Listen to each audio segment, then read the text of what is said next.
Okay, today's topic is base. So first, let's start with the definition.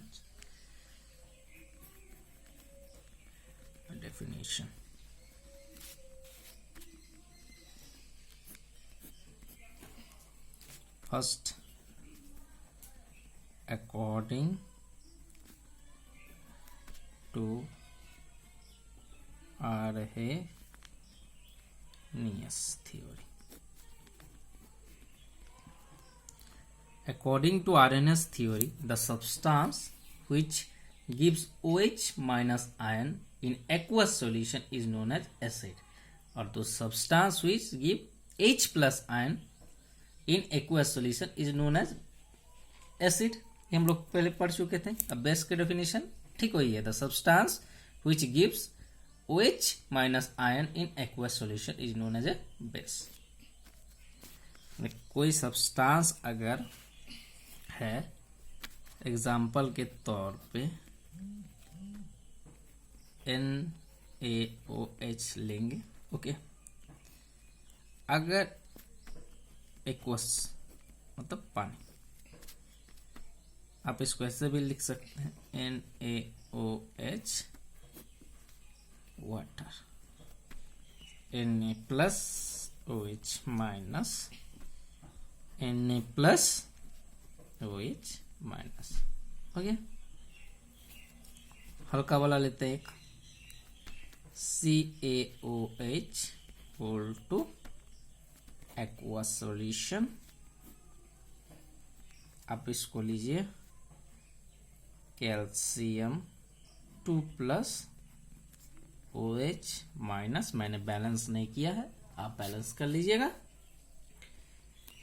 ठीक है, ये हो गया आपका अकॉर्डिंग टू आर्हेनियस थ्योरी.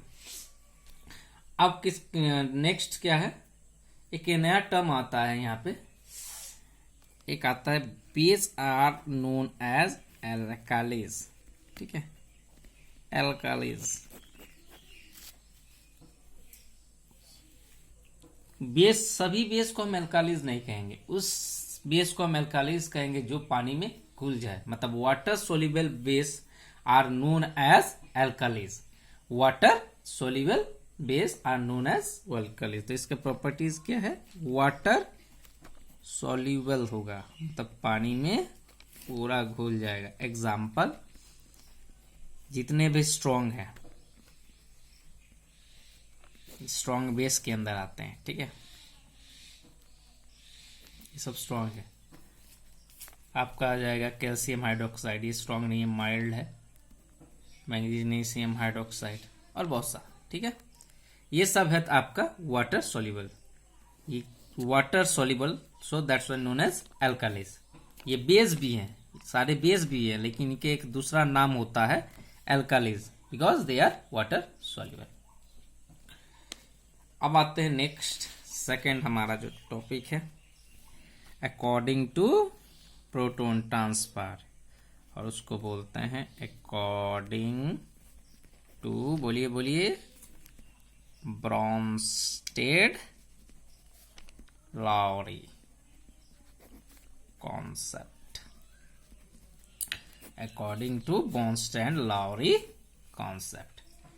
इसमें क्या है, the substance which accept proton is called a base.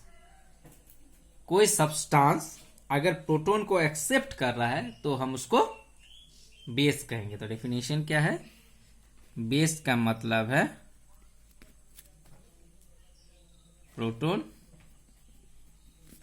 Acceptor, और एसिड क्या होगा, प्रोटॉन डोनर. ठीक है, ये आपका हो गया कॉन्सेप्ट. अब बेस के कुछ, एसिड के तो हम लोग कर चुके हैं, बेस के एग्जांपल लेते हैं. न्यूट्रल कंपाउंड कौन कौन सा है, न्यूट्रल कंपाउंड, और एक होता है एनायन. ठीक है, दो चार एग्जांपल ले लेते हैं. न्यूट्रल कंपाउंड में ले लीजिए आप NH3 H2, एनायन में ले लीजिए आप HCO3 minus CO3 minus double minus sorry 87। इसका एग्जांपल लेते हैं। वाटर वाला तो हम दिखाए थे आपको, वाटर वाला हम दिखाए थे कि अब न्यूट्रल है, लेकिन दोनों में काम करता है, act as acid also act as a base. इसका एग्जांपल हम दे चुके थे। अब हम NH3 लेके करते हैं। देखिए NH3 के साथ अगर आप एसिड डालिएगा तो क्या करेगा ये, सॉरी लिख रहा है NH3 के साथ एसिड डालेंगे तो अब क्या करेगा, ये क्या है एसिड है, ये H प्लस देगा इसको, NH4 प्लस Cl माइनस। तो देखिए इसने क्या किया, इसने डोनेट किया, तो दैट्स वाई ये हो गया एसिड, और इसने क्या किया एक्सेप्ट किया, तो दैट्स वाई हो गया ये बेस। उसी तरह एक एग्जांपल लेते हैं, H2O प्लस CO3 2 माइनस, यहां से एक दे देगा,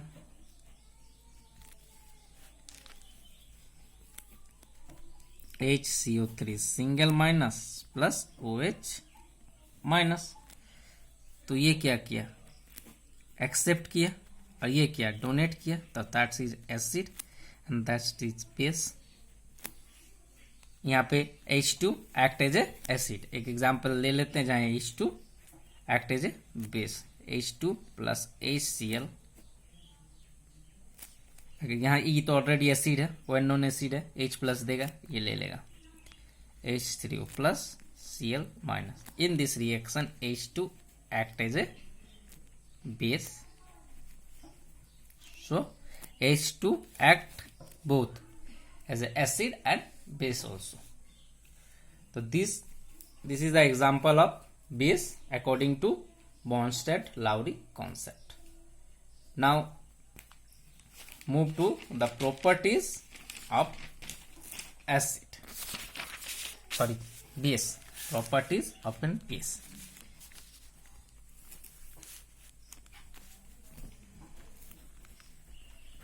Properties of a base.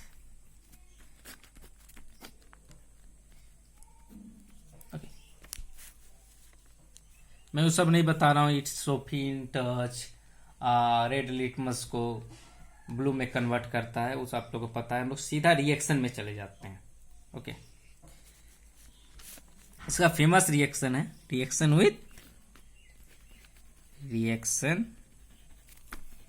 with an acid, acid के साथ, इसको हम लोग कहते हैं न्यूट्रलाइजेशन रिएक्शन। ठीक है, एसिड में पढ़े थे हम, स्ट्रॉन्ग एसिड स्ट्रॉन्ग बेस के साथ रिएक्ट करेगा तो एक न्यूट्रल सॉल्ट देता है, this is called neutralisation reaction. इसका मैकेनिज्म भी देख लेंगे आज। सपोज ये स्ट्रॉन्ग बेस है, जब स्ट्रॉन्ग एसिड HCl के साथ रिएक्ट करेगा तो बनाएगा NaCl प्लस H2। होता क्या देखिए, एक्वस में रहता है, दिस इज ऑल्सो एक्वस। तो ये फर्स्ट रिएक्शन होता है Na, ये मैकेनिज्म है, प्लस ये टूटेगा OH माइनस में, ये टूटता है H प्लस Cl माइनस में।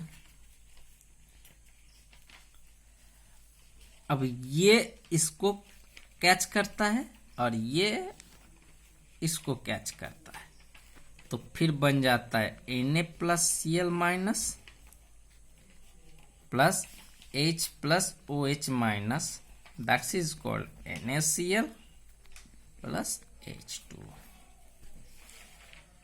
This is the mechanism. समझ में आया?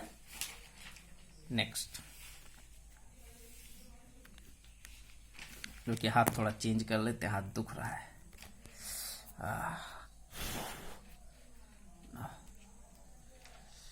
फोन पकड़ पकड़ के हाथ दुख जाता है, रुक जाइए थोड़ा सा। ठीक है, नेक्स्ट रिएक्शन विथ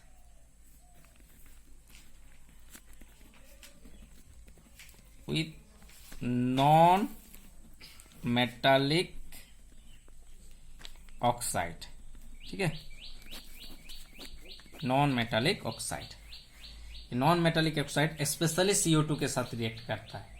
CO2 के साथ रिएक्ट करेगा तो क्या होगा, देखिए NaOH प्लस CO2, तो हमेशा ये क्या करेगा, कार्बोनेट का एक सॉल्ट बनाएगा, इसका कार्बोनेट का सॉल्ट बनाएगा प्लस आपका वाटर देगा। तो कार्बोनेट का सॉल्ट बनाएगा तो अब यहाँ कौन सा आएगा, मेटल चेंज होगा यहाँ से, तो Na2CO3 प्लस H2O। बाकी ये वाला आपका हो गया होमवर्क, खुद से कीजिएगा, ये मैं दूंगा बनाने के लिए। इसके साथ क्या होगा, ये आपका होमवर्क रहेगा, ठीक है, ये आप बना लीजिएगा।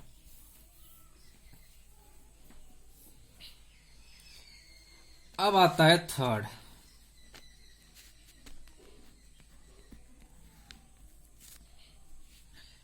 थर्ड में इसका रिएक्शन है रिएक्शन विथ मेटल। अब आइए, मेटल बेस जो है मेटल के साथ रिएक्ट ही नहीं करता है। कुछ कुछ मेटल हैं जो स्ट्रॉन्ग बेस के साथ रिएक्ट करते हैं, ठीक है, वो सब हुए जिंक, टिन, एल्यूमिनियम। जिंक को जब हम स्ट्रॉन्ग बेस NaOH के साथ रिएक्ट करवाते हैं तो सोडियम जिंकेट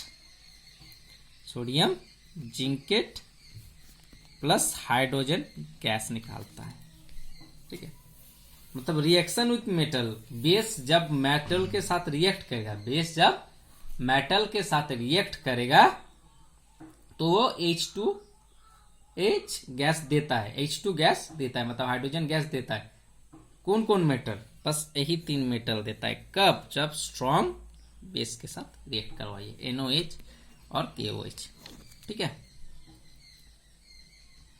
अब और एक रिएक्शन है, इसका ज्यादा रिएक्शन है नहीं, बेस का ज्यादातर रिएक्शन है ही नहीं, एसिड का बहुत ज्यादा था। रिएक्शन विथ NH4Cl, जब कोई बेस को, स्ट्रॉन्ग बेस को NH4Cl के साथ एमोनियम सॉल्ट, एमोनियम क्लोराइड के साथ आप रिएक्ट करवाइएगा तो हमेशा ये क्या करेगा, एक सॉल्ट देगा प्लस वाटर देगा प्लस NH3 गैस देगा।